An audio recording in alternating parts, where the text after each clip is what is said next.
Və Şimali Koreyadan gələn xəbərlə davam edirik. Şimali Koreya lideri Kim Chen In öz əməkdaşlarını mükafatlandırıb. Belə ki, hidrogen bombasının hazırlanmasında iştirak edən insanlar mükafatlara layiq görülüblər. Bunlar kimlər olub və mükafatlar nələrdən ibarətdir kimi sualların cavabları ise təbii ki sujetdə olacaq.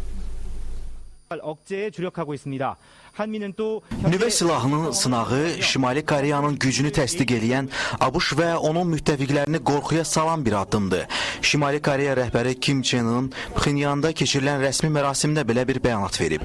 O həmçinin ötən həftə hidrogen bombasının sınağında iştirak edən şəxsləri mükafatlandırıb.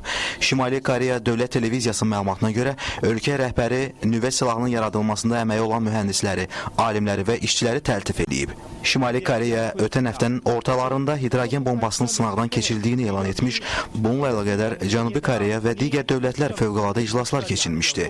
Bu arada Şimali Koreya ilə Cənubi Koreya sərhədində yeni gərginlik qeydə alınıb. Yonhap xəbər agentliyinin məlumatına görə Şimali Koreyadan gələn uçan aparat Cənubi Koreya sərhədini pozaraq ölkə ərazisinə daxil olub. Nəticədə Cənubi Koreya hərbçiləri aparat istiqamətində bir neçə dəfə xəbərdarlıq atəşi açıb. Atəşdən sonra uçan aparat Şimali Koreyaya geri dönüb. Hadisənin təfərrüatları barədə başqa məlumat verilməyib. İki ölkə arasında münasibətlər gərginləşəndən sonra ABŞ hərbi hava qüvvələrinin nüvə başlığı daşıyan qırıcı təyyarəsi Cənubi Koreyada uçuşlar həyata keçirmişdi. Bu addımın Şimali Koreyaya cavab olduğu bildirilir.